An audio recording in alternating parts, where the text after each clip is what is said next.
Warning, the following podcast contains irreverent humor, uneducated and exceptionally nerdy opinions, potential cursing, and plenty of love for the prequels. If any of the preceding offends you, please turn off your computer immediately, and may the Force be with you. Why, you stuck-up, half-witted, scruffy-looking nerf herder! You can't use that word! Only we can use that word! We'll use the Force. That's not how the Force works.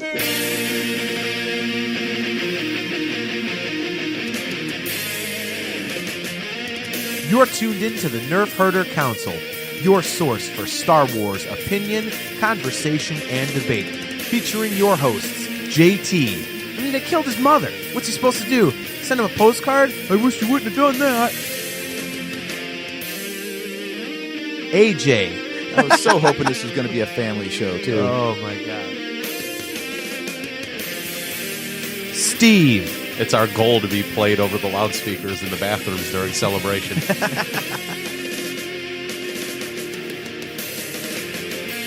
On this episode of the Nerf Herder Council, we attempt to discuss which is a bigger Episode 4 ripoff, Episode 1 or Episode 7. Spoiler alert, it's Episode 7. So we talk about Episode 1. This is the Nerf Herder Council. Welcome to another episode of the Nerf Herder Council. I am your host, JT. With me is Steve and AJ. And kind of an eventful day coming up tomorrow in the world of Star Wars, at least across the pond, as tomorrow marks the first of 3 days of Star Wars Celebration Europe over in London. So 6 a.m. pronto. I'm sure we'll all be on the live stream, tuning in to see exactly what's happening over there. Oh, I know I will. I'll actually be up at that time, so I think I actually might do that. Yeah, I'll be leaving the house for work, so I can stream it from the car or something. See, there you go. Okay, so maybe we actually all will be watching that. Oh, I'll be all over that like Mace Windu's intestines on the streets of Coruscant. Oh, come on. If you look at social media in the past couple of weeks, he's alive again, remember? Yeah. He could be alive. You never know. You just can't kill Sam Jackson, can you? Nope. Nick Fury, not dead. Mace Windu, not dead. See? And that leads us to tonight's topic. Is Mace Windu alive? No, just kidding. That'd be an awesome show topic, wouldn't it? Is he alive? I don't know. I guess he could be. Okay, next topic. Ollie's show topic. Yeah, like Family Guy. He did! He probably jumped out the window voluntarily following a Pokestop. Oh, yeah, that's... Yeah. Oh, that poke... What? Okay, real quick, and then let's actually get to the topic. But what... I have no idea what this is. All I see is people running around on their phone and taking pictures of Pokemon characters on their phone and going, I found one. Like, what the hell is going on? It's the first time since Pokemon's ever been made that you can literally go out and catch them somehow instead of playing a game. Like, this is the closest we've gotten to catching them all. So do they randomly appear or some shit? Yeah, pretty much. So- It's just the GPS on your phone, and they kind of force you to walk around, and then Pokemon pop up, and you catch them in the Pokeballs. And they actually give you fitness goals. So it actually appears on your GPS, so you're not just wandering around random places? It follows the legit GPS. Like, granted, it's not showing like landmarks and everything around you, but the streets and everything are all spot on. That'd be hilarious if it like leads you into traffic. Actually, there have been stories of kids running into traffic trying to catch Pokemon. Yeah, I shouldn't laugh at that, but I just picture someone like, I got one. Like, just getting creamed. He's probably getting hit. The kid gets hit by a car that the guy was trying to catch the same Pokemon because he was too busy staring at his phone to right? not see the child in the street. That's gonna be our next public service announcement. Instead of don't text and drive, it's gonna be don't Pokemon go and drive. Oh yeah, as soon as some guy kills a family of 4 on the street because he was trying to catch a Jigglypuff, yeah, you'll get that. I actually have coworkers who have started taking the bus just because that way they don't have to drive in and therefore can use their phones in their commute so they can catch Pokemon on the way. Okay, For real. now I don't subscribe to what I'm seeing online with people that don't get into the game that are like, act your age. Like, I mean, I'm 40 and I'm a Star Wars nerd, so more power to you if you're playing Pokemon later in life. But to alter the way you get to work specifically to play a game, that's kind of ridiculous. It's Steve, what have you done? I know you've done something stupid for this game already. Last Sunday, we spent like 2 hours at Holy Cross Cemetery because there was like 50 Pokestops in there. I've heard of that. I've heard of a bunch of people Cemetery? traipsing through cemeteries. Cemeteries, churches, like those are like all the spots where you can get all your freebies. Yeah, church? Lots of gym battles going on people's gravestones. Oh my God, that's like Yep. borderline offensive. Like, have some respect for the dead. A little bit. I had a little bit of respect. I didn't really leave the car, so I wasn't out stomping all over headstones and stuff trying to catch a Pikachu or anything like that. Wow, that's messed up. I think I'd be a little upset if I saw somebody like traipsing all over my grandfather's grave because they're trying to get one of those, what'd you call it, Jigglypuff or whatever. I mean, I'd be upset too, but like if it was a rare Pokemon chilling there, I'd be like, all right, man. Nice. Catch it, get the hell off. Yes. Well, I do have a theory that I want to bring to the table before we get to our actual topic. I told AJ this earlier because he was tweeting about the Season 3 clip that was released on StarWars.com, Season 3 of Rebels, where we saw a new Ezra with a short haircut and a green lightsaber. Did you catch that? Yes, I did. The color of a Jedi. But I have a new theory because once again in this friggin' show, we have stormtroopers that are like 3 feet away from people missing, and I have a new theory about stormtroopers. I think that when they said that Jango Fett was used for the clones, and I know stormtroopers are a little different, but I think they're pretty much along the same lines considering this happens between episodes 3 and 4, Rebels. I think there was a second set of DNA that was used in the cloning process. Oh? And I think it was David Prowse's. That makes a lot more sense.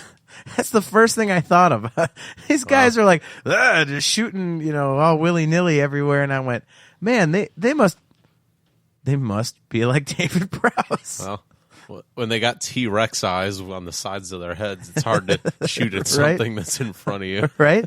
Seriously, why do they keep having these stormtroopers in this show never hit anything? They're playing Pokemon Go. Yeah, I think that's what's going on. In their helmet, they're actually trying to catch like Pikachus or whatever it is, and like Right, they're just spinning around in circles, pointing at anything, just trying to get a GPS lock. They really got to fix that though, seriously, because it's starting to get a little egregious. Sir, the rebels are getting away. Yeah, but I caught Squirtle.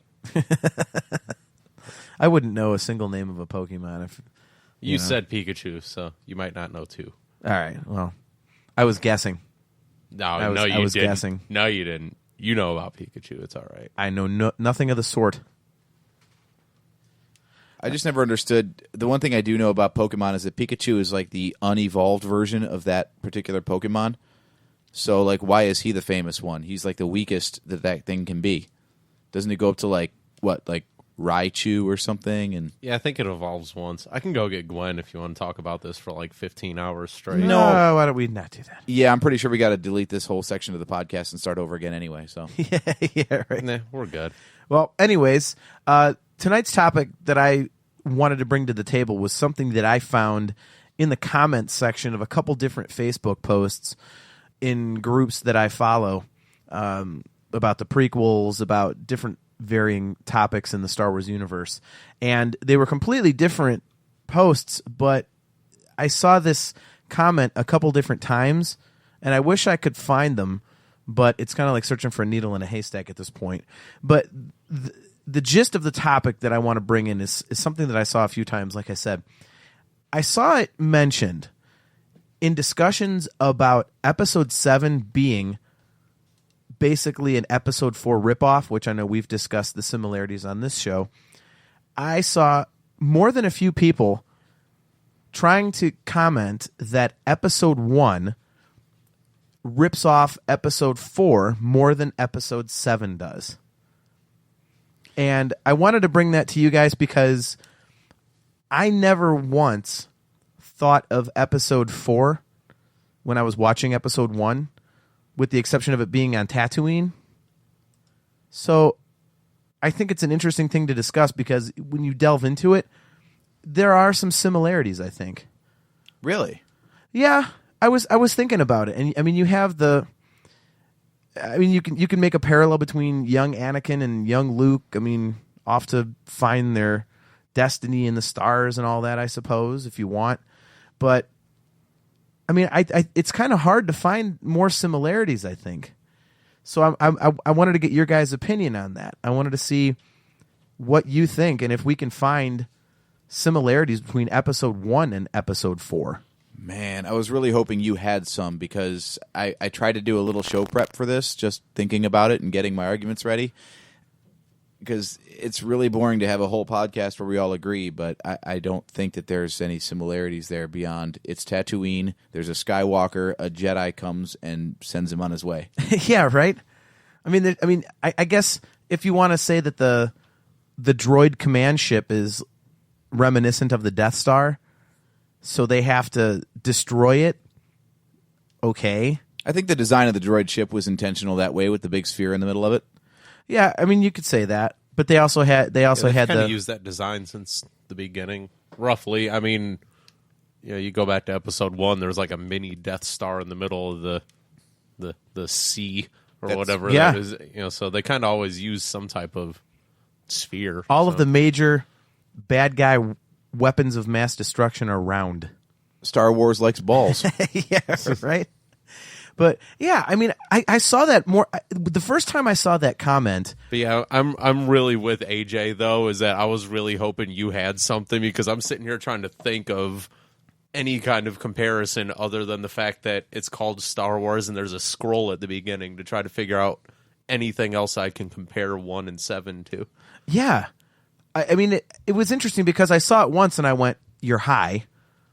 I mean, to me, it was just one of those obvious prequel hating types of comments where someone is trying to just get in a dig against the prequels, especially episode 1. But then I saw it a couple other times on different posts and by different people.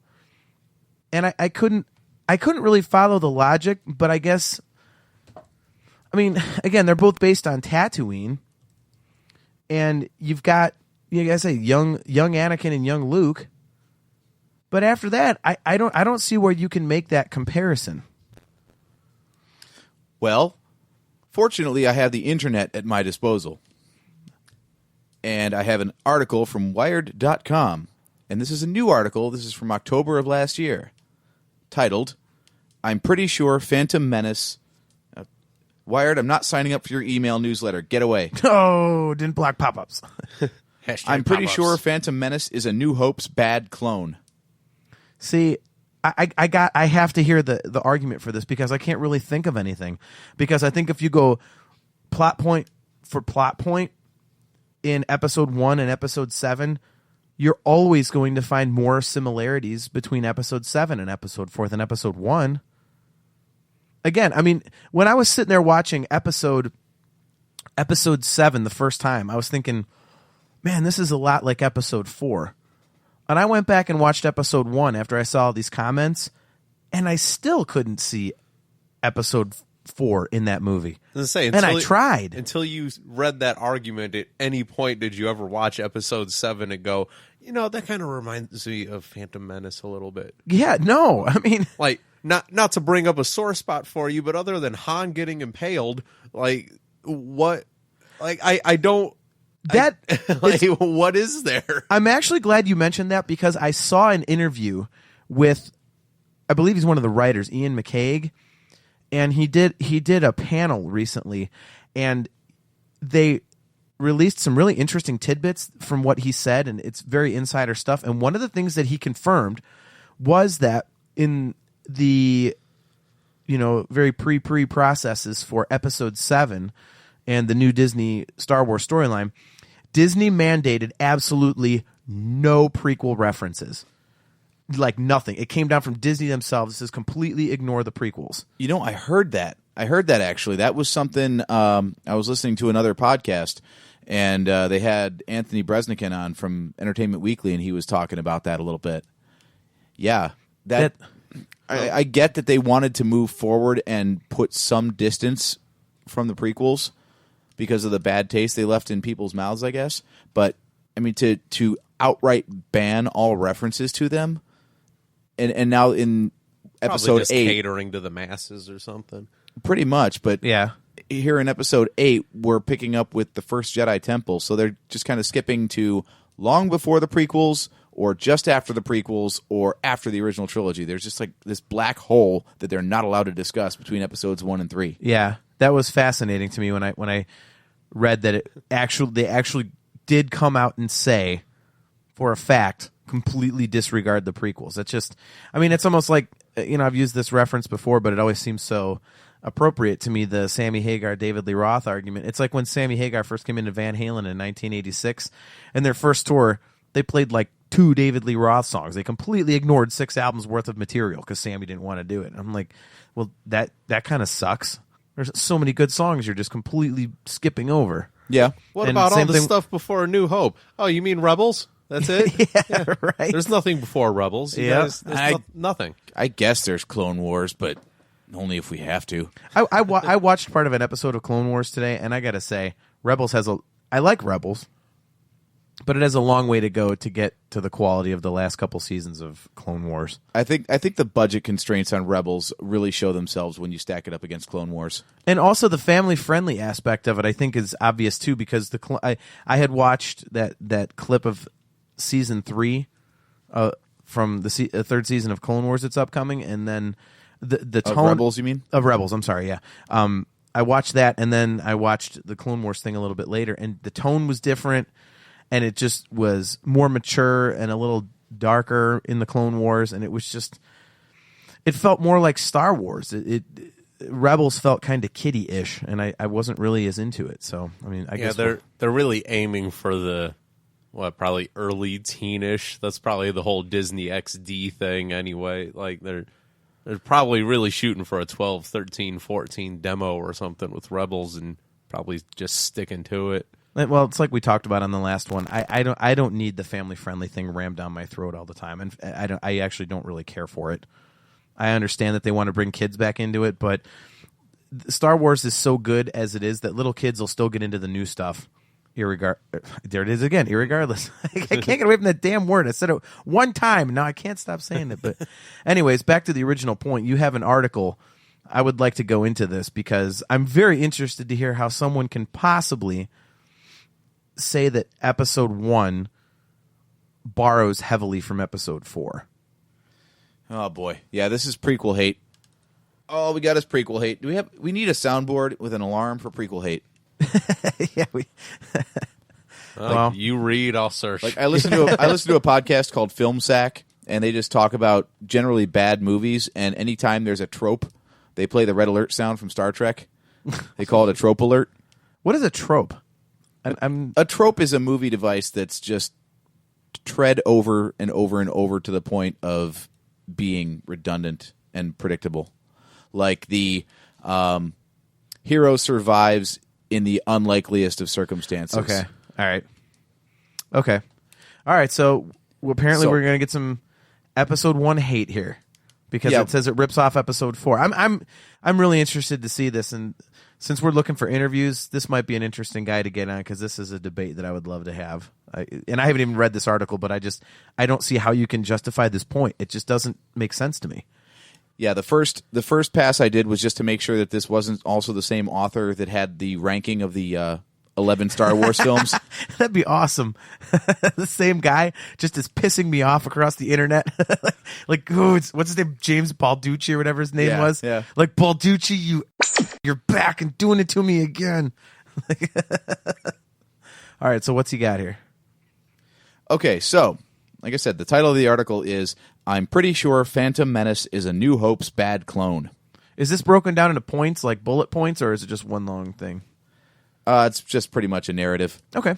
So, Well, we'll stop as we get to something we would like to discuss. okay, and we will, of course, link to this in the show notes. Yes. Okay, so let's start this off here. And this is a live read first time, so pardon me if I stumble a little bit here and there. In my quest to watch the Star Wars movies for the first time... Well, can we just stop right there? Wait. The man writes for Wired Magazine and just tried to see Star Wars for the first time in October of 2015. I really hope this comes out that he's seen Star Wars before. Because starting out like that, if that's really what he means. Okay. Another person that jumped on the 2015 Star Wars hype train. Exactly. Like 2 months before Episode 7 came out, I think I'll see the other 6 and then pontificate about them. Well, I saw the merchandise at Kohl's, and I thought, maybe I should look into this. Got a huge tattoo of Constable Zuvio on his back. Like his Character's going to be awesome. Like in Fanboys, yeah. He's going to be the shit. I'm telling you.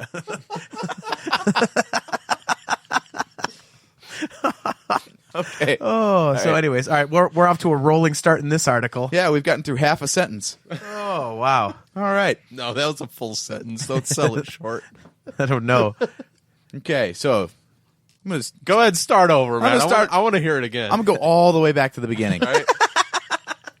In my quest to watch the Star Wars movies for the first time, I've made it through A New Hope, The Empire Strikes Back, and Return of the Jedi, and have moved on to the lesser trilogy. Okay, if this is the first time he's ever seen him, how does he know it's the lesser trilogy? Because that's what the interwebs have told him. Okay, Hashtag snark. yeah. All right, well, Snark is Snoke. right. I was wary going into Star Wars Episode 1, The Phantom Menace, since everyone I've talked to vehemently hates it. All right, so he's got a good circle of friends here. This is a good, unbiased opinion. Yeah, right? However, since I have no nostalgic childhood attachment to the franchise, I wasn't entirely sure my reaction would be as strong.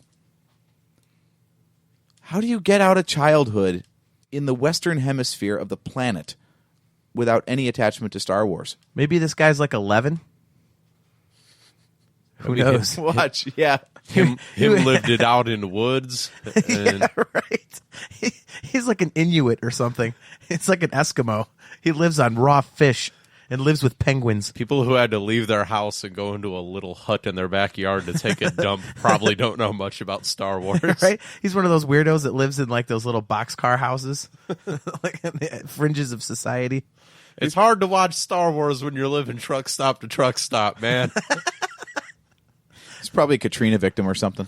See, it's like this guy's opinion is obviously very biased, and yet our opinion of him is extremely biased.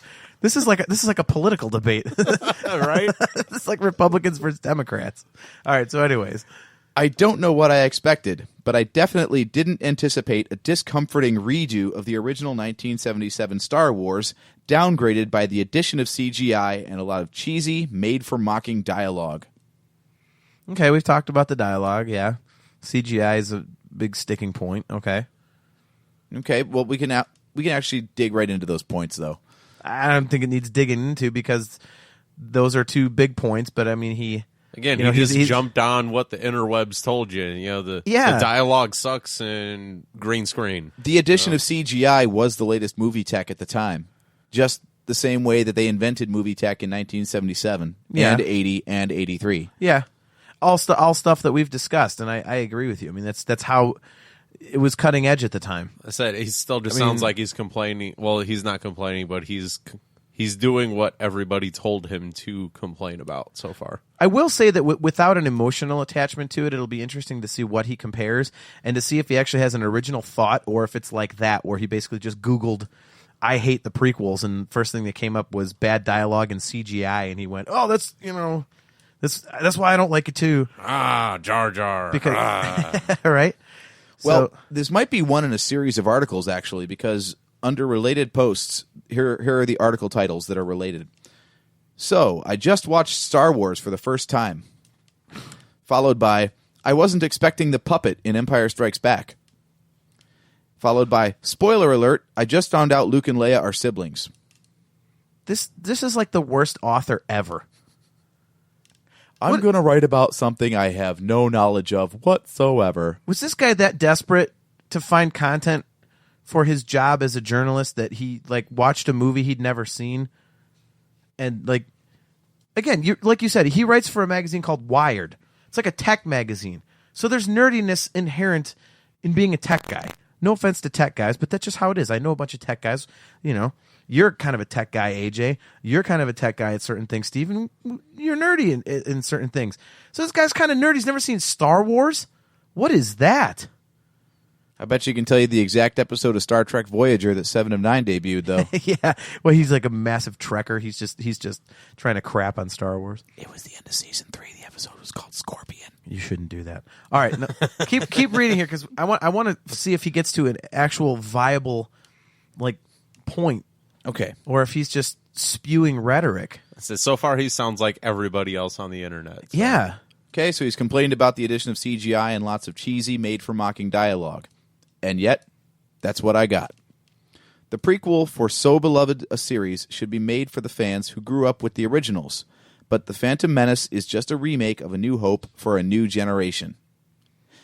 It's an uncomfortable middle ground. The only moments when The Phantom Menace really worked were when it stopped trying to make a movie for everyone and either fully catered to its original nostalgic fan base or to late 1990s kids looking for a space adventure movie. Interesting. God, I'm still trying to piece together. I'm still trying to figure out anything. Like, I'm playing both movies in my head right now, and I'm like, I still got nothing. I guess he's saying that, like, when it's trying to pander to the original audience. I mean, they put lightsabers in there, and Well, Yeah, if putting I guess- lightsabers in a Star Wars TV show or movie is pandering to the original audience.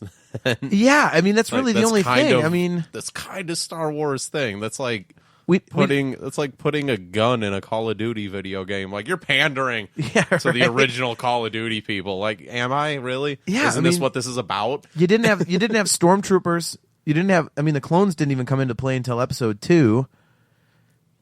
Battle droids weren't a callback. Nothing was really a callback except for lightsabers and Jedi.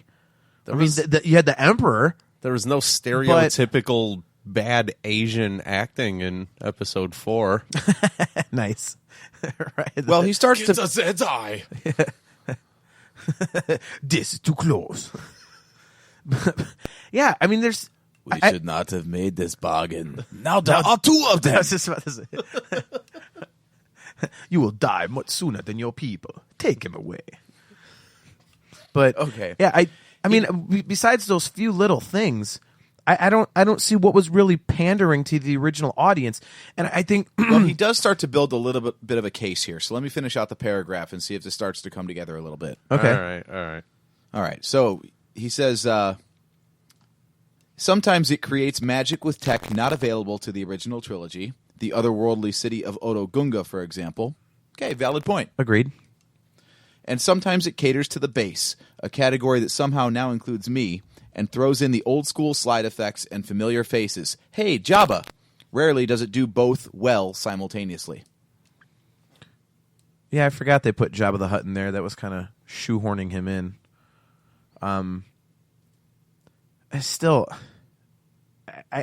just as someone who's seen it many times, I've never watched Episode 1 and caught those and gone, oh, well, that's, to me it always just was a new adventure that occurred in the Star Wars universe and was telling the story of how things got to what I had already seen.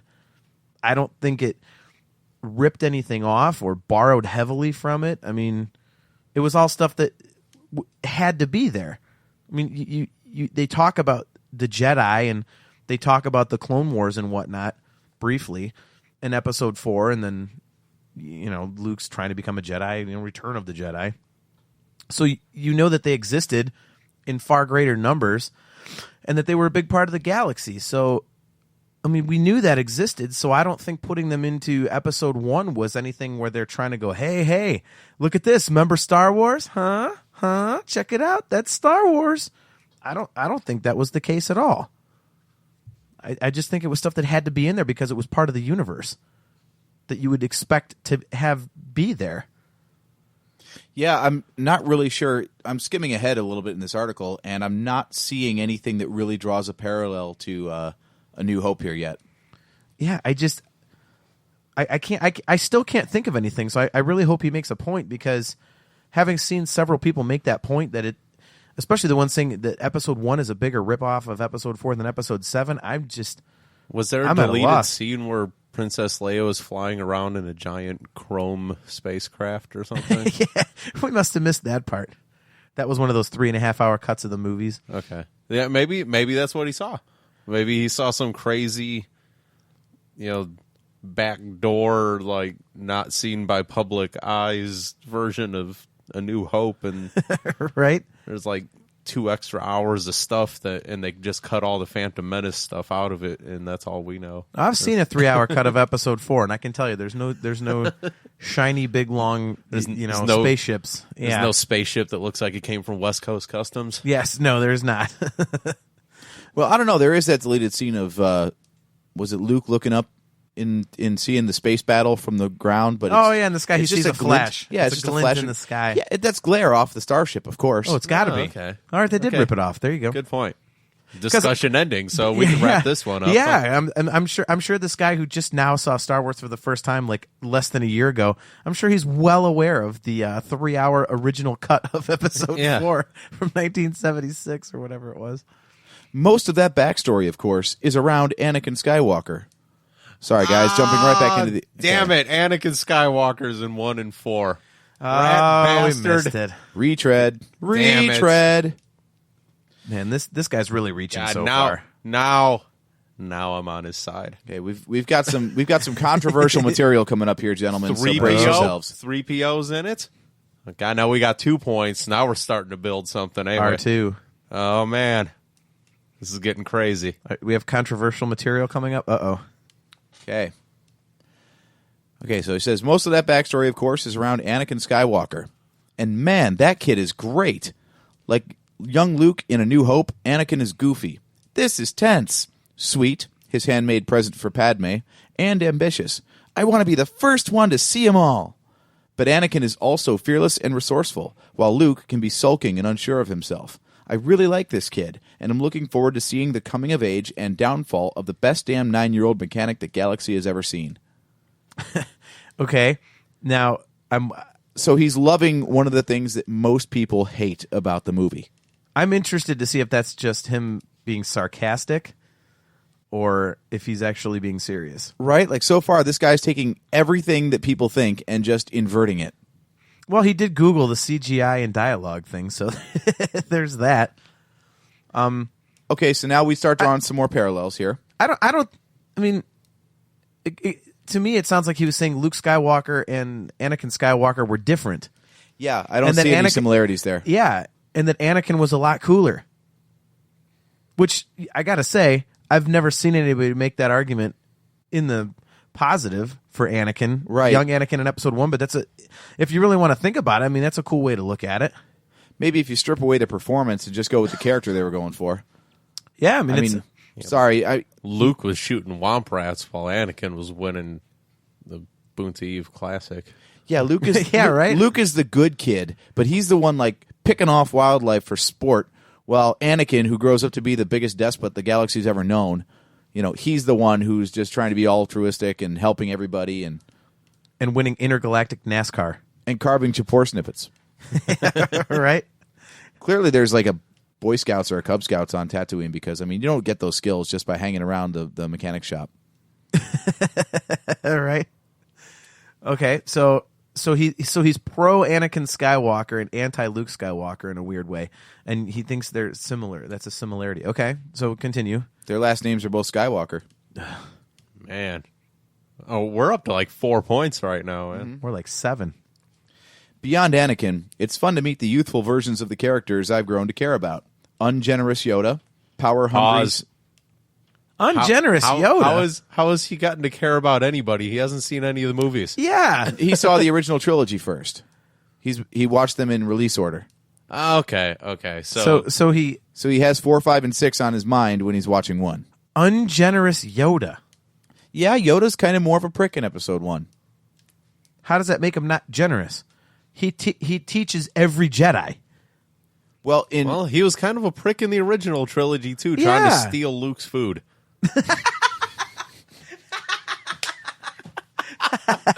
Mine. I mean, but seriously- help you not. Yeah, the guy teaches every single Jedi. So how is he not generous? I'm not gonna teach you. All right, well, there's the other 8,429 other Padawans that. Oh, so that one guy that he didn't teach, you jerk off! Like, you're so ungenerous. Like, all right? I don't see that, but Well, Luke could pretty much pull anything, and Yoda had to train him. Anakin comes along, and he's like, nah. right. He wasn't in galactic desperation yet. Right. This is the last hope that we have? Oh, man. So we got power-hungry Senator Palpatine. Okay, we know Yeah, that one. okay. Yeah. A thriving Jabba the Hutt. All right. All right. So he's clearly, firmly in power, just like we saw him before. Yeah. And not yet wise Obi-Wan Kenobi, who carries on the Star Wars tradition of terrible fad hairstyles by repping the worst part of 1999, the rat tail. Or the Padawan braid. But who's counting? I thought the rat tail was at the back of the head, not the side. I thought a rat Yeah. tail was like the 80s. Wasn't that like Yeah, he's close. T-top Trans Ams and stuff? He's Like, close, but I that's one of those nerd details. I think that we would know that he wouldn't, having seen it one time. That's a Padawan braid. It's also 2016 if you're at the Circle K on 140th and Triscuit. I don't know.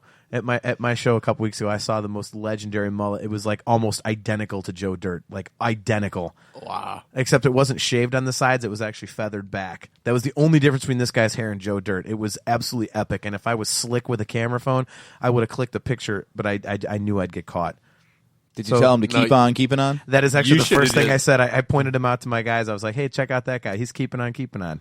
You should have just, you didn't even need to sneak the photo. You should have just told him you had to take a picture of that. I'm sure that man has been to every Kid Rock concert ever. Right? Pronounces his last name Dirte. So, all right. Well, all right, he makes some good points, I suppose. I mean, he's kind of got the essence of the characters. But he still hasn't talked anything about how this rips off Episode 4. Yeah, he's basically just providing a movie review. Okay, so, and I actually skimming ahead, I don't think it really does. All right, so next paragraph. And of course, I loved witnessing the beginning of one of the greatest movie friendships, R2-D2 and C-3PO. That's what this whole movie should have been. More behind-the-scenes glimpses into the lives of Star Wars stars for the fans who adore them, including C-3PO in the nude, a surprisingly carefree youth for a distinguished character I've only ever seen demurely clad in his signature crop top. Okay, so basically he just wants more of Episode 4, 5, and 6. But he's accusing Phantom Menace of being a ripoff of 4. Yeah, he's making no sense. He's not making his point at all. My head I mean, hurts. basically, he must. Yeah, he must love Episode 7 because that pulls from Episode 4 way more. So he must have been like, "Oh, this is great." With the exception of the fact that apparently he just wanted more of the same characters doing the exact same things. So, I mean, you don't have that because you have new characters in Episode 7. Think about but- that for a second. How horrible would Episode 1 have been if it was instead of going along the story, it was basically a backstory? Because, I mean, when you look at it, R2 and 3PO are background characters, even though R2 is probably like the biggest badass in the Star Wars like universe. He is the most important character in the Star Wars universe. But like if any of the actual episode movies just followed that, how horrible would that sounds like something that should be like one of like what Rogue One's gonna be, like a Star Wars story thing. Like you could watch that, but to say this is episode whatever, you'd be so disappointed if it was just like okay, you told us the backstory of R2 and 3PO. Like, Yeah. who cares? They're like those characters that you love to see on the screen, but like an hour of here's how they met and they were hanging out. Like nobody wants to see that. Right. I mean, Episode 4.5, it's just them two and like the days that they were going across the desert. just what they were talking about in the Tatooine desert after It's the just after 3 the escape hours pod of crash different landed. angles of them walking over sand dunes the entire time. The entire And just soundtrack arguing with each other. is right. The entire soundtrack is just do do do do do do do do for like 2 hours. You're like, oh my god, what am I watching? But this guy would be enthralled, apparently. Yeah. Like the banter between these two was amazing. All that beeping and booping, he has given him the business. Wow. R2 don't put up with no crap from 3PO. I will say it did seem like a lot of the familiar characters that popped up, like the droids, for example, were kind of shoehorned in there. Like, okay, we didn't actually need C-3PO in this. We got R2. Okay, so you all got to start somewhere. But to say that, it's like the Robot Chicken episode with Vader, where he's confronting Luke at the end of Empire Strikes Back, and he's like, and as a child, I built C-3PO. Yeah. Like, did we really need Anakin Skywalker / Darth Vader to be the one who constructed C-3PO? Yeah, couldn't you have just had them know each other already? Like they come as a package deal already? Right. I mean, she is a queen. She might have use for a protocol droid. Yeah. And I agree with that. It was kind of weird. Like, I am C-3PO. I was like, really? Darth Vader built him? Like, I do remember thinking that the first time. I was like, oh, come on. You could have done better than that. Yeah. That was just lazy writing. That's probably written in at the end. In the script, they had everybody but 3PO, and someone at the table went, crap, we forgot to put 3PO in here.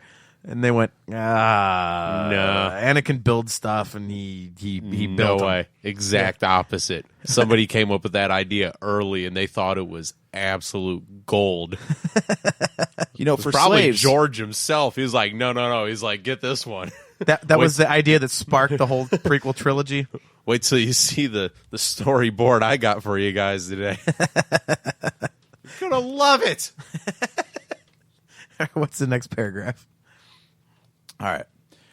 Overall, the CGI and other changes, like a much more varied, complex soundtrack and some welcome diversity, didn't bother me as much as it bothers those who grew up with the originals. Wait a minute. Diversity bothered people? I've never heard that. I've never heard that ever. In the many complaints about Episode 1 and the prequels in general, I've never heard anybody say, there's too much diversity in the ethnicity and gender of the characters. Yeah, where's more of my white guys? Yeah, I demand more 25 to 40 aged white males. What's this Mace Windu character doing in here? He better get thrown out a window.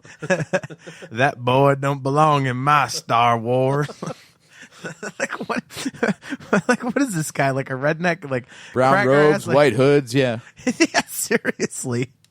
Like I've never heard anybody say that. Diversity. So he saw one of the pilots, the Naboo Yeah, Star pilots, and he's like, that's it. I'm out of here. That- I'm not watching this movie. Yeah. Wait, was this diverse universe? Right? was there an old wooden ship in Mos Espa? I love that too. Yeah, this racist ass is probably sitting on his couch watching episode 1 going, that black guy couldn't fly that there spaceship. Like, really, dude? Seriously? What are you, the Grand Dragon now? Like, okay, so diversity. People mention, all right, I don't know where he's coming up with his information, but Yeah, very forward-thinking guy. He's not bothered by diversity. Thank yeah, you. good for you. Wow. What do you think about women's suffrage, buddy? Go collect your gold star from the government, sir. You've earned it. Right? Okay, so diversity. Okay, so he says he grew up expecting CGI and sci-fi. Okay. All right, yeah, okay. Yeah. It's pretty much expected. If you're going to put out a movie in 1999 in the sci-fi genre, it's going to have CGI. So, Yeah. yes. You got to make it fantastic. Not on Y2K. You got to put these actors up into space, man. This was It's before got to Y2K. be realistic. Yeah, this was filmed like a couple of years ahead of that. 97. So But we were safe. on the verge of it, man. People are already putting water in their bunkers underneath their houses and stuff, man. Right.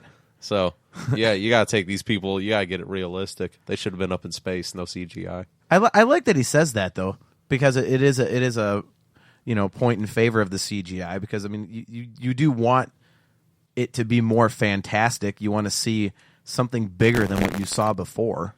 And see, people want to rip on the CGI of Episode 1, but there was very little of that I had a problem with. Me too. I think Episode 2 was the biggest offender of CGI overuse. I still think that what we mentioned when we talked about this before is accurate. That I think if you hadn't told people that that's what was going on, that no one would have complained, because there was CG all over Jurassic Park. Nobody knew. When that movie came out, people were like, "This is the most realistic thing I've ever seen." But when you go back, it was all CG, and people weren't crapping on that. Yeah, I think it's the application of the technology, not the use of it. Like, if you use it well, no one complains. If you use it egregiously and it stands out, then people complain. See, I don't think it stood out. I just think it was like Steve has mentioned many times that it was the cool kid thing to say that, oh, the CGI sucks. Because people just wanted to hate on that movie as much as they possibly could. I think if you didn't tell people at the time, well, this is, a lot of computer graphics, I don't think they would have known. I really don't. Yeah. Yeah, there was like the fact that the entire battle on Naboo in the field was CGI. Like, I defy you to tell me that doesn't look photorealistic. Yeah, I think it looks cool. I mean, maybe with like the Gungans and some of the goofier characters. I mean, you could probably say, well, how'd they do that? I suppose. But other than that, I mean, so many of the backgrounds and everything else were CG. You would never know. Jar Jar is still a marvel of technology. Yeah. The look of Jar Jar I never had a problem with. The characterization, all right, that stretches things a bit. Yeah. No, I agree. All right, so he's in favor of the CGI. Okay. But he says, but the effects do enable one of the most teeth-grindingly annoying characters I've ever had the displeasure to meet. Jar Jar Binks, yeah. Thank you. In this lesser version of the trilogy, he's meant to fill the role of astonished comic relief. But instead of doing it in an endearing, concerned way, like C-3PO does, Jar Jar hams it up with dumb gags. Yeah. The Jar Jar hate I can see. It didn't really bother me, but I can see. I will never fault people for hating that character. And yet, to people that grew up on Episode 1 as their Star Wars, that generation, they have no problem with Jar Jar. Yeah. Steph, my wife, loves Jar Jar. It's one of her favorite characters. She has no problem with it. Yeah. Yeah. It's embarrassing. And the return to the soundboard. Whoops. I won't dwell on how irritating he is. Everyone wore out that gripe 15 years ago. So I'll leave the parting words to C-3PO, who delicately remarks, I find that Jar Jar creature to be a bit odd. Nice voiceover. All right. So I'm glad to report that I've safely made it through what I hear is the worst of the Star Wars movies. And there was still a lot to like. Want to take on the next bonus Star Wars challenge? Join me and watch Attack of the Clones this week. We're not going to do that. Was that the whole article? That was the whole article. He never came around to anything saying it was like Episode 4. There was absolutely nothing in there talking about how it was like Episode 4. If anything, it was almost like a pro Episode 1 article, which is fine with me. So going into this with trying to compare 1 and 4 and 7, kind of roping them together, I'm just as confused now as ever, honestly. I think we're just going to title this episode like In Defense of Episode 1, maybe. Yeah, really. So here's his lessons learned. He does have some bullet points here. There is such a thing as too much pod racing. I believe that scene was 5 hours long, but I can't be sure because both Jabba and I dozed off around the 20-minute mark.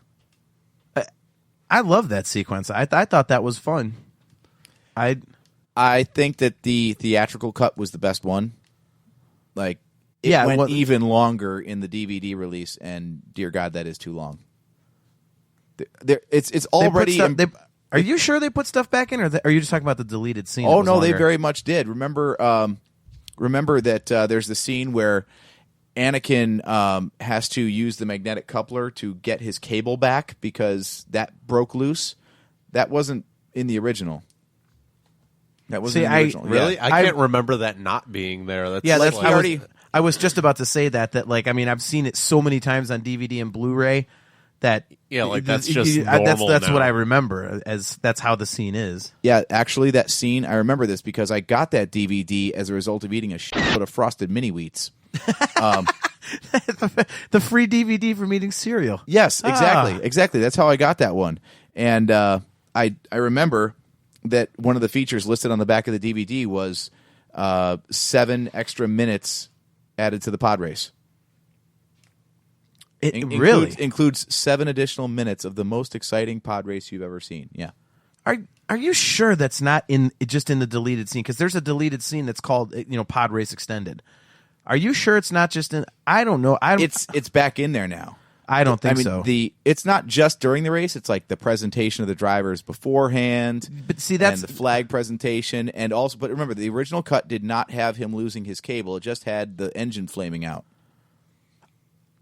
I'm gonna question you on that, because being the special features nerd that I am, I'm very familiar with that extended scene, and that I can see being too long, but I don't remember it. We could actually check that, because you and I both have, I think, every release of that movie. Yeah, we do.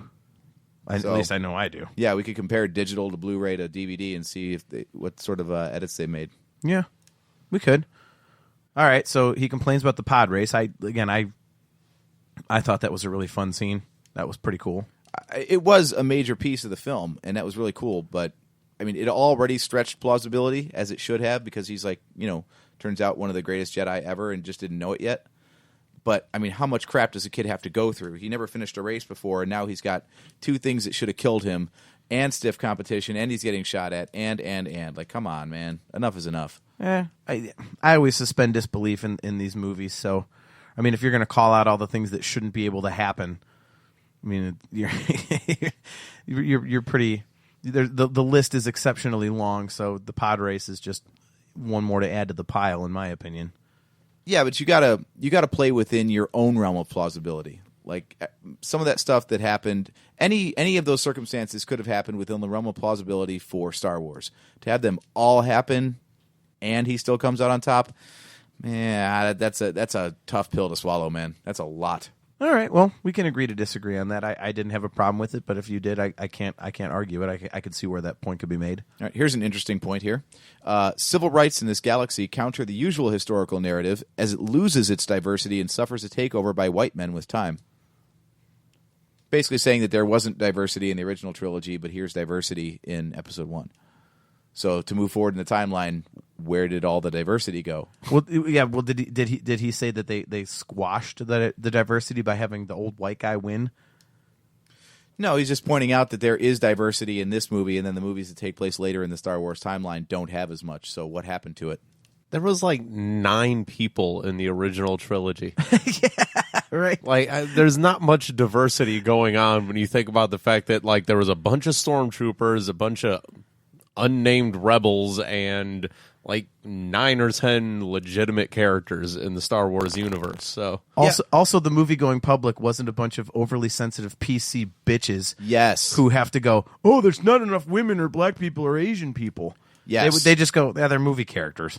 Yes, absolutely. Yeah, there was no quota to fill for besides racial diversity in 77. Yeah.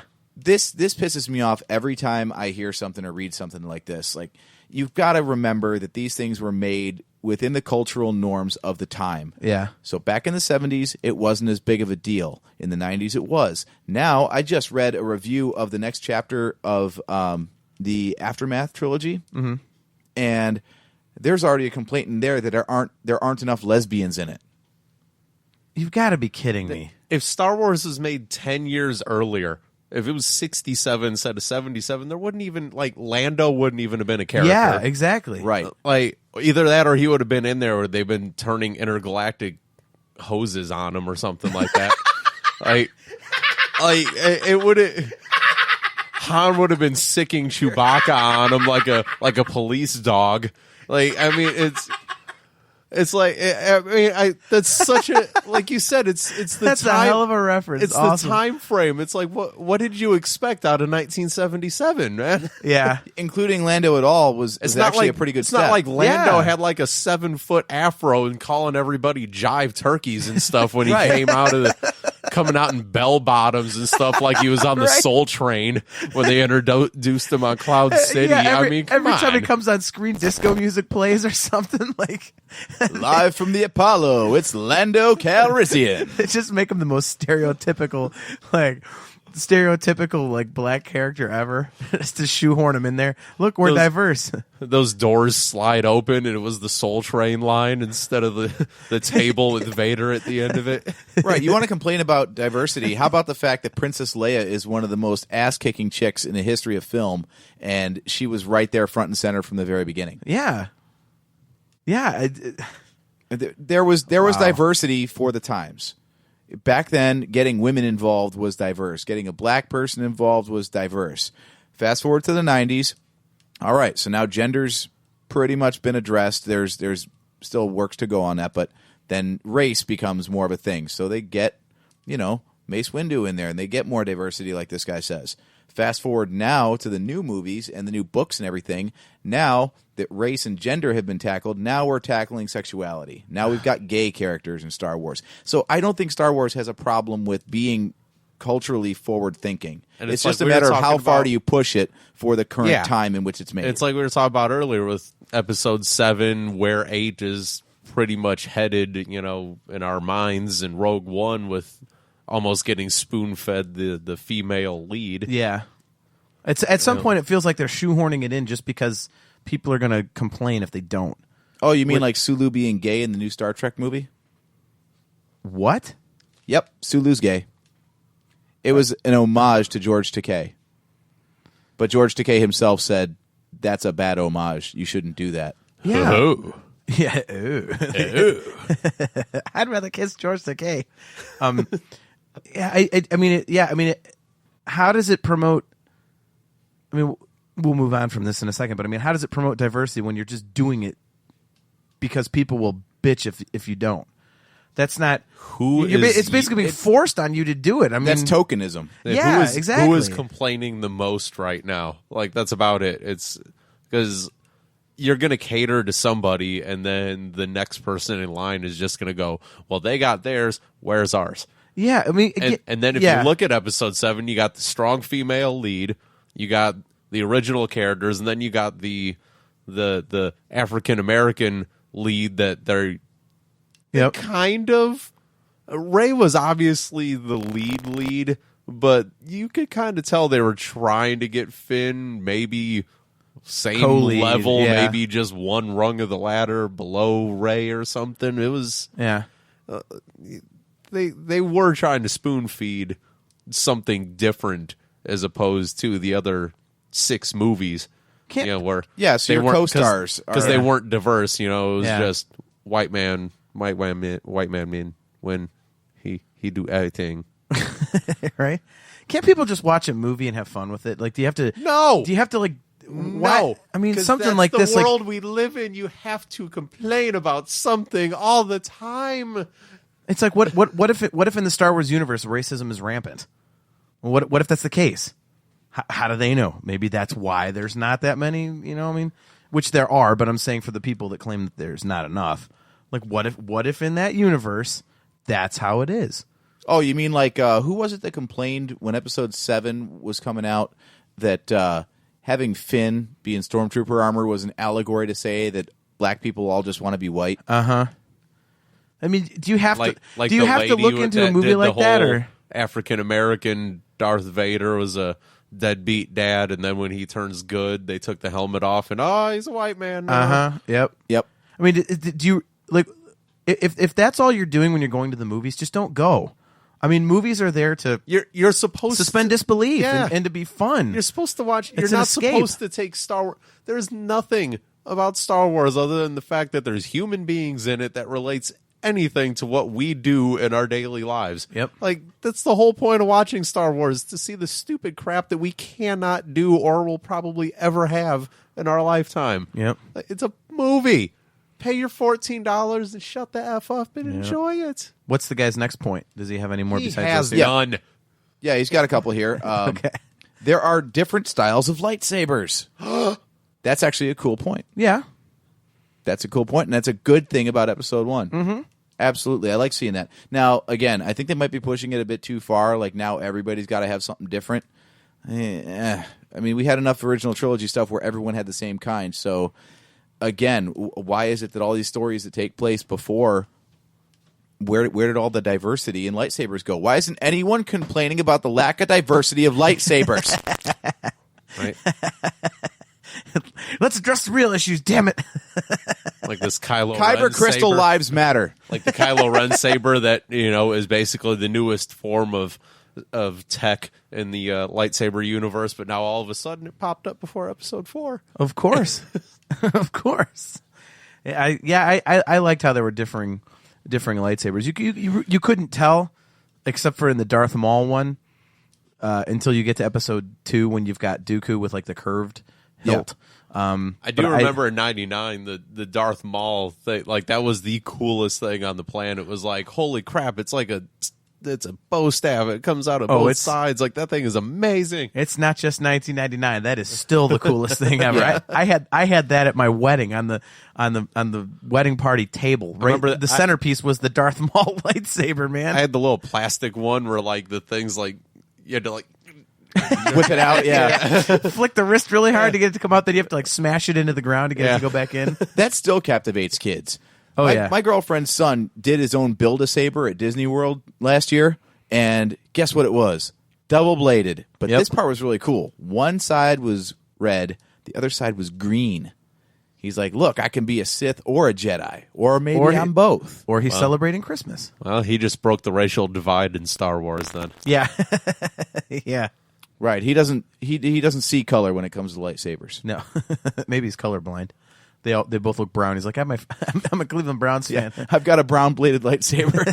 It's like Hashtag Saber Lives Matter. he inadvertently he was trying to create the ugliest lightsaber in the history of the galaxy. It just kind of just looked like he was very into the Christmas spirit. But yeah, I would like it if they would rein in the lightsaber business a little bit at this point.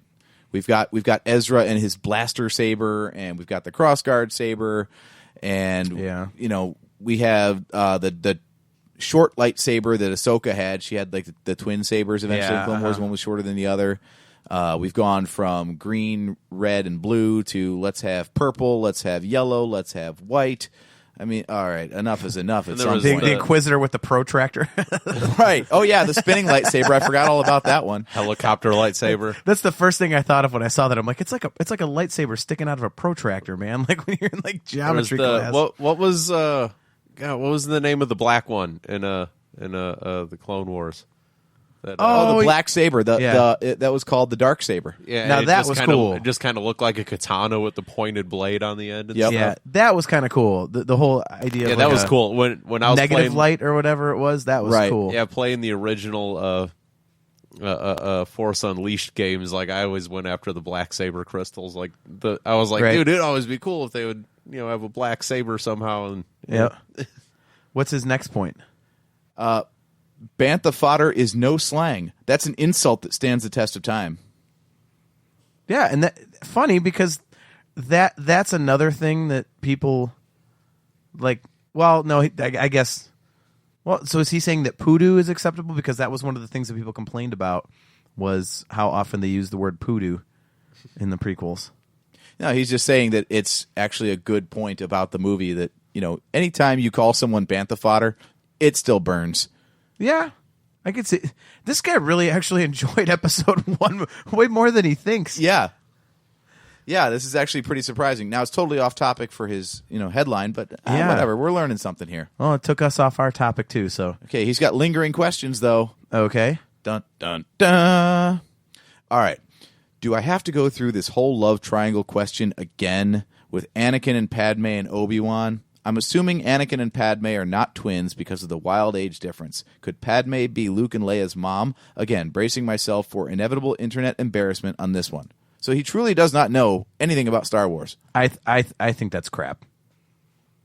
I mean, at least he's getting what he was supposed to, which is that maybe there's a hookup in the offing between Padme and Anakin, even though they're kids. If you've heard that CGI and bad dialogue are the big rips on the prequels, you've also heard that Padme is Luke and Leia's mother.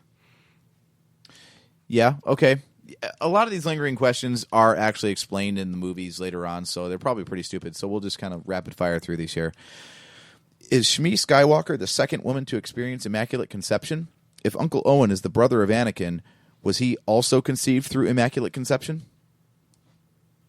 So clearly, yeah, he doesn't get the whole thing that Uncle Owen is not actually Luke's uncle. Yeah.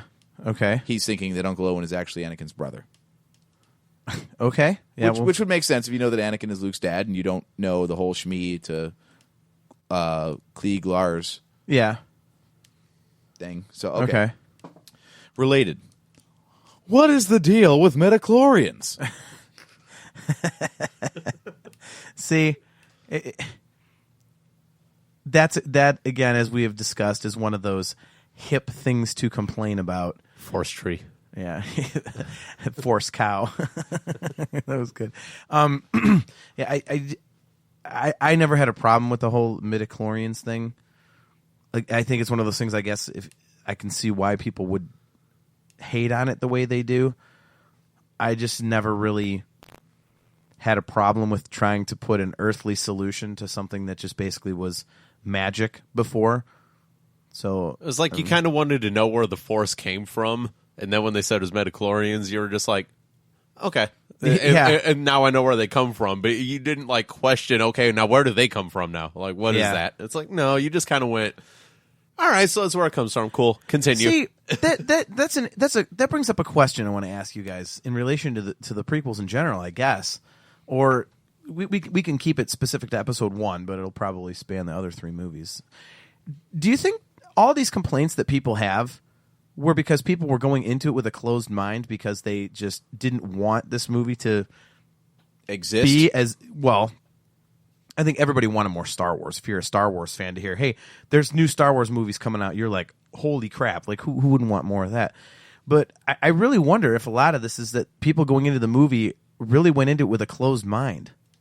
Well, the problem is, anytime you demystify something, you run the risk of alienating your audience because they want the answer, but they don't want the answer. See, yeah, and that's a good point. But I mean, we have our own Star Wars show, so obviously we have a love for Star Wars that's more than the average Star Wars fan because we're taking our fandom to the next level. I mean, we're pretty insane about it, so we're pretty high up there on the nerd scale in our reverence for Star Wars, and I don't think any of us went into the theater, you know, looking to complain about it, or no. When they demystified the Force, we weren't throwing a fit about it or anything like that. That was pretty bold on George Lucas's part. I mean, to take the main central concept of your movies and then define it, like, wow, what if that sucks? It's just another one of a long line of risks he's taken with these movies, and some people liked it and some people didn't. It just seems like the complaints that have been levied against these movies just I don't. It's becoming more and more interesting to me when I read these and excuse me, and hear more different arguments for and against that. It's fascinating that you'll have super nerds like us. Some of them are just have absolute hatred for the prequels. And then there's people like me who absolutely love the prequels. And yet we both absolutely love Star Wars.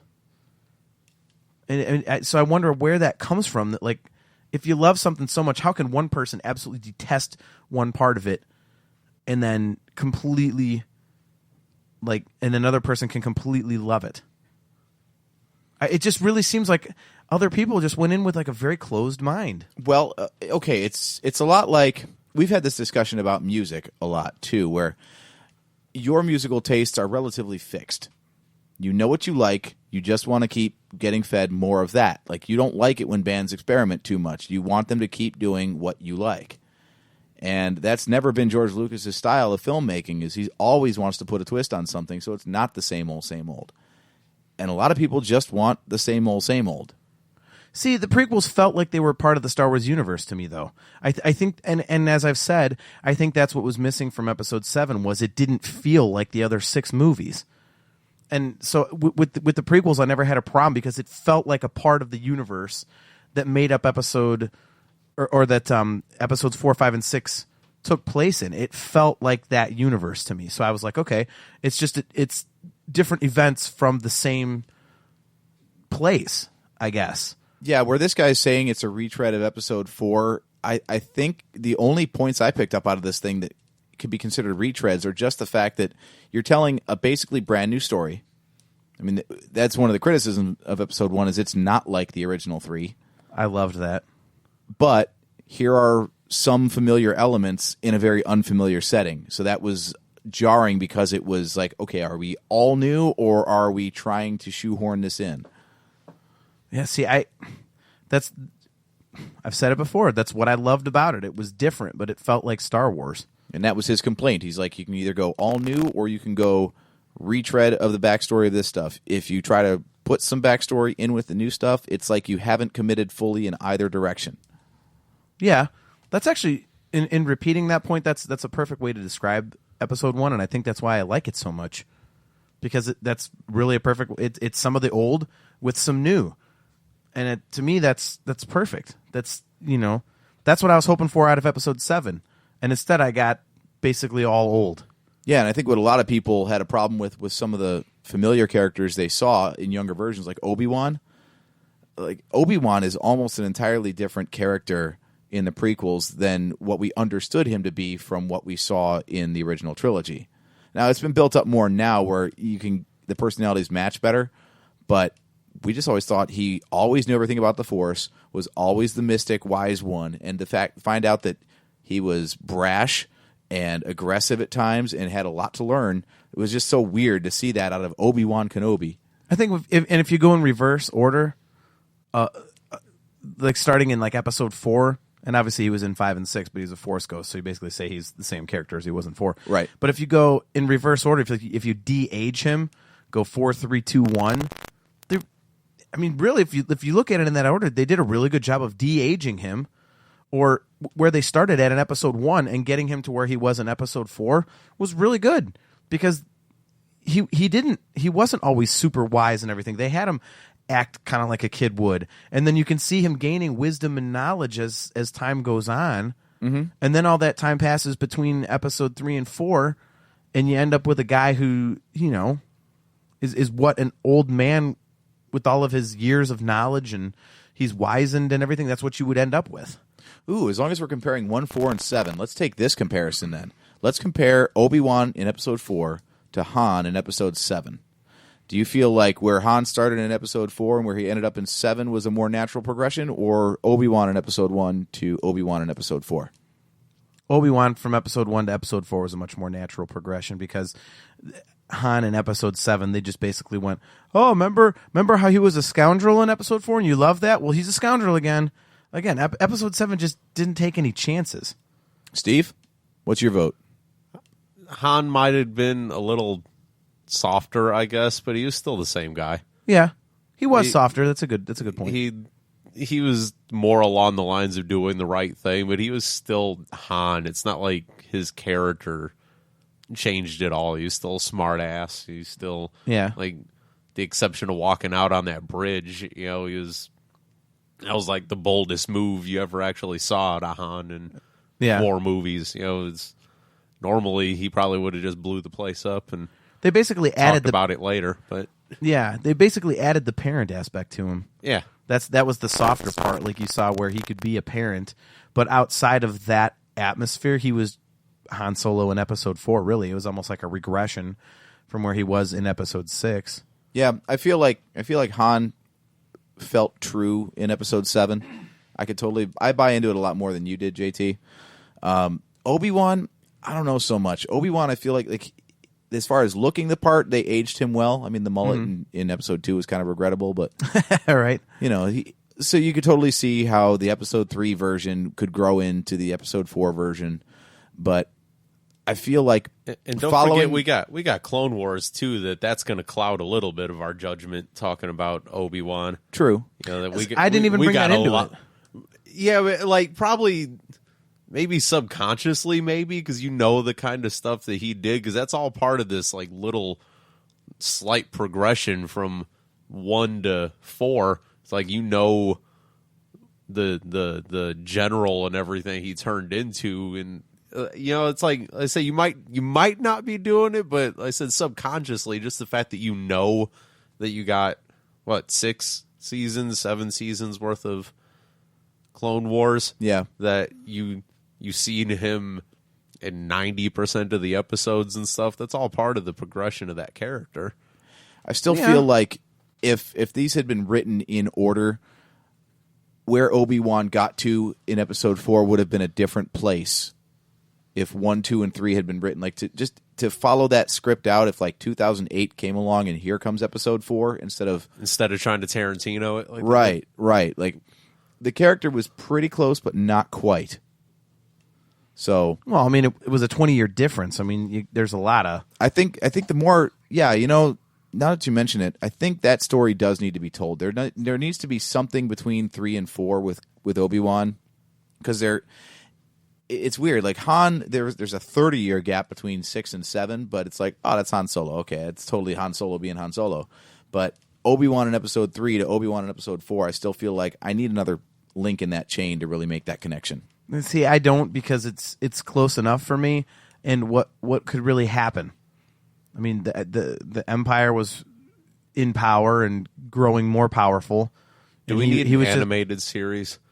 Do we need an animated series to see what Han and Chewie did between 6 and 7? So you can feel better about how he lost the Falcon and they get their little freighter and all that stuff. And, we're going to get that kind of stuff in the Han Solo movie. I wonder what they're going to shoehorn into that, or if they're going to make it pretty original. If they're just going to go, here's the story of Han Solo getting the Millennium Falcon from Lando Calrissian, and all these things that happen, and they're just going to show it to you on screen. So there's really nothing original. It's just all the things you wondered just plastered into a 2-hour movie. Probably. I'll still watch it. I just hope the guy can actually play Han Solo. It's just a movie full of little 15-minute mini stories or something like that, and then it moves on to something else. It's like the Monty Python and now for something completely different movie. Right.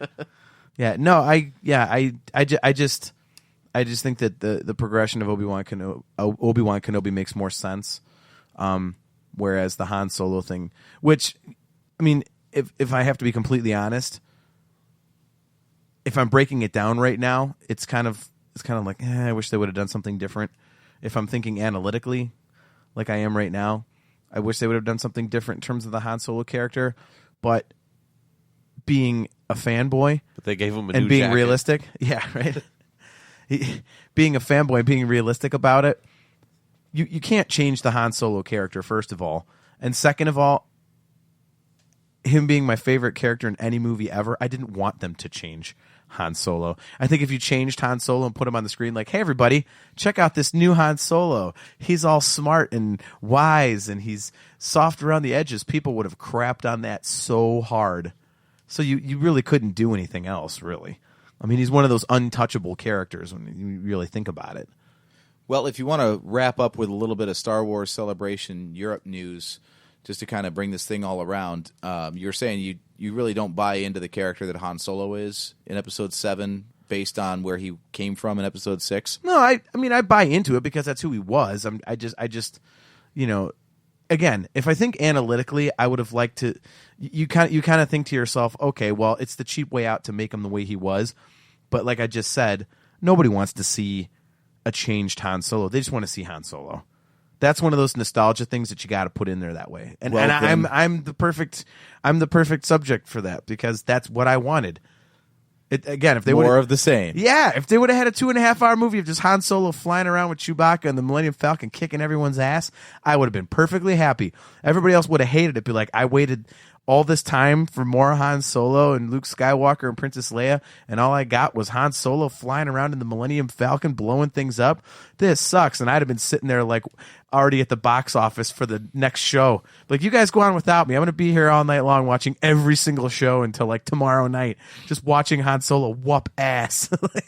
I would have been in heaven with that, man. Well, if you'd like to read about how Han Solo helps Chewbacca free the Wookiees from the Imperial rule of Kashyyyk, then Chuck Wendig's Aftermath Life Debt is the book for you. Is that the one I heard that's kind of like, That was one of my least favorite of the new books. Yes, the first one. The first one actually called Aftermath. But this is the second in the trilogy, and it's called Life Debt. And it talks about how Han Solo frees Kashyyyk from the remaining Imperial forces. So... And this happens before episode... This is after Episode 6, probably about 5 years after or less. Okay. So he's still good guy Han Solo and hasn't gone back to being like a scoundrel piece of garbage. Right. This takes place in the timeline when the rebellion or alliance, whatever you want to call it at this point, is now in the mop-up phase. Like basically the Empire's in decline, but blowing up the Death Star did not actually topple the entire thing. Yeah. I know that's basically the... Well, I mean, is this book out yet, or? Well, there's a review of it, and I didn't think it was, but there's at least advanced copies because there's a full book review on makingstarwars.net. Huh. And there aren't enough lesbians in it. Is that what it said in the book review? Yes. That's man. Seriously, I hate that kind of stuff. Well, back on diversity. Here's the paragraph. And of course, the diversity for me is a huge plus in any new Star Wars material. It's part of why I personally love the new canon so much, and why I think the Aftermath books are so good for the galaxy far, far away. However, Life Debt may do more than most other Star Wars novels, but it's still borderline bare minimum. Where are the lesbians? My biggest complaint.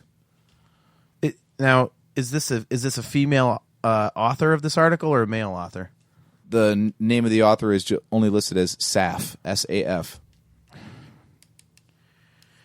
And you can buy Life Debt on Amazon right now. All right. Well, yeah. I mean, seriously, if you were reading that book, and they were like, you've got like chicks making out, or very obviously like two women in love, wouldn't you read that as?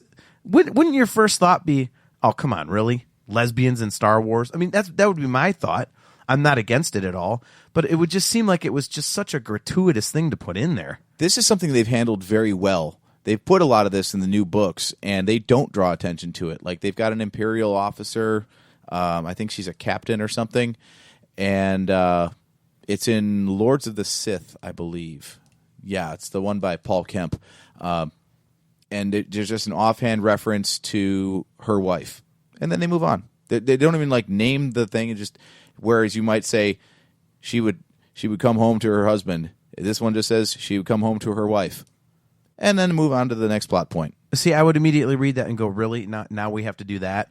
When are we going to get the transgender Star Wars characters, or the ones who identify differently? I'm sure they're coming. But I like the way that's presented. It didn't draw attention to it at all. It just presented it like, hey, women have wives in this galaxy sometimes. That's cool. Do you think moving on? Do you think maybe they'll like come up with something where like Ugnaughts will like identify as Jawas? Well, I'm waiting for it to go like Star Trek, where they start having like interspecies kind of stuff going on. Yeah. Where's my half Wookiee, half Trandoshan?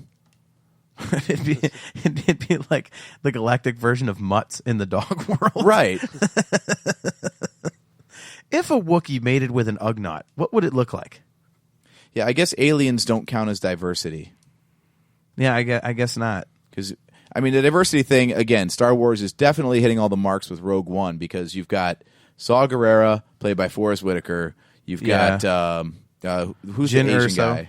Jyn Erso. Then is it Donnie Yen, I think, or something like that? Is that I his name? forget his character name. Yeah. But yeah, so we've got Asians represented, we've got Africans represented, we've got women represented.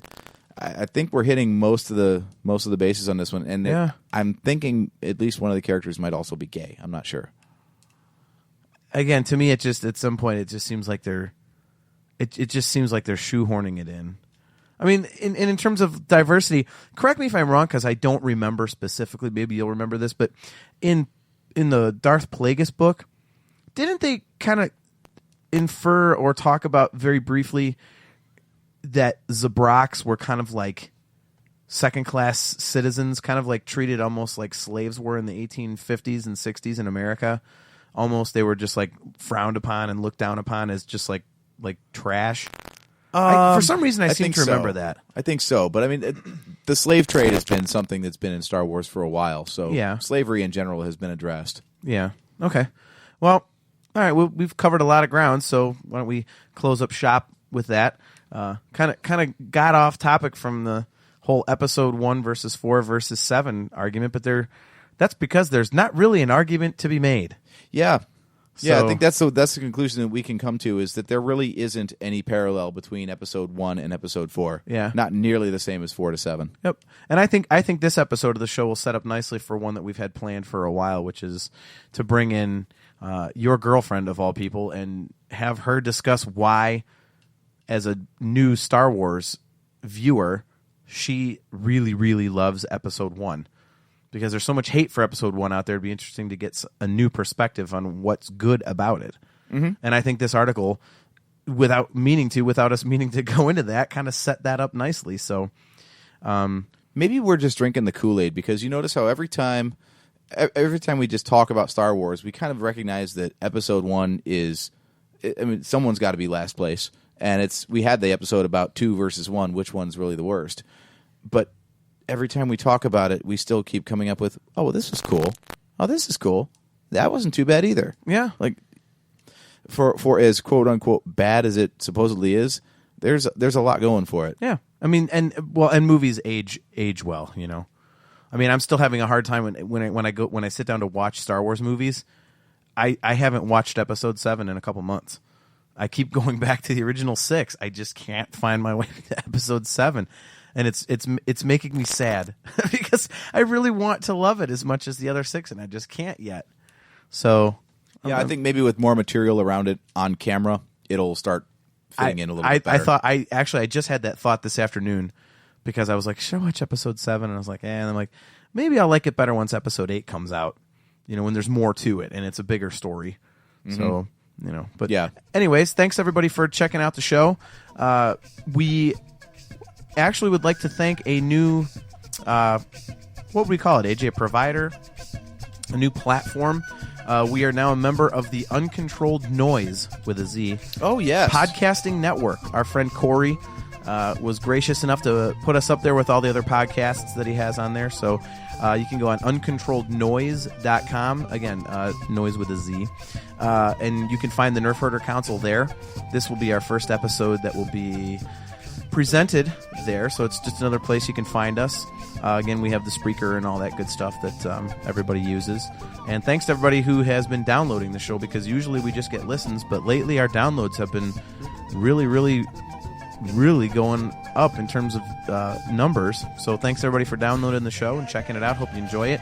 We'll be doing a Facebook live feed of the next show, so we'll be posting that on our Facebook and Twitter and whatnot. So not sure what the timeline is if this show's like if we're going to do that before this show's actually released, but I don't think so. No, this one's coming out Sunday. So okay, we'll be all right. I get confused in the timeline, but so yeah, we'll be doing the Facebook live thing. You can find us at nerfherdercouncil.com, at NHC Podcast on Twitter. So hit us up. If you'd like to email the show, it's feedback@nerfherdercouncil.com. And would like to send out, to close it out, a very big congratulations to our friends at Blob of the Hut, who this weekend in London will be doing a live broadcast of their show from the Celebration stage, the podcasting stage in London. So congratulations to Jamie and Kate. And to any of our listeners that are going over there for that, they have cookies. Yeah, are they Force cookies? They are Fox cookies, but they are served on a Force Awakens napkin by a personal butler. So there's someone serving you cookies. Is this from their podcast or just at Celebration in general? It's from their podcast. Wow. They're bribing people with cookies to come check them out. I think it's a great idea. That is fantastic. Now we have to up the ante. If we make it to Celebration Orlando next year, we're going to have to do something else like brownies or something. Yeah, I would bribe people with cookies, but I don't want anyone coming over here while we're recording. So yeah, right. Nice. All right, everyone. So anyways, thanks for checking us out. We hope you guys are having a good time with the show. I know that we certainly are. So we'll catch you guys next time. I am your host, JT, at Dog Pound Jedi. He's AJ. At Drake Adams 579. He's Steve. At JSteve1005. And we'll see you next time.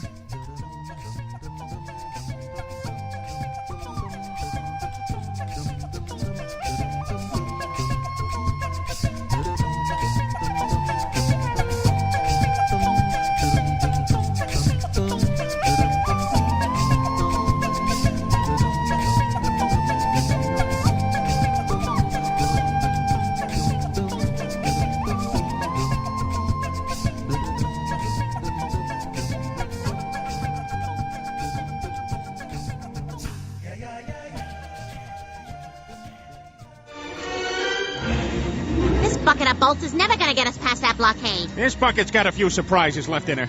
Plus, me and Chewie are on it. Ain't that right, Chewie? Hell yeah, you my Nerf herder. You my Nerf herder. Fuck tomorrow! You know fuck that I'm come tonight!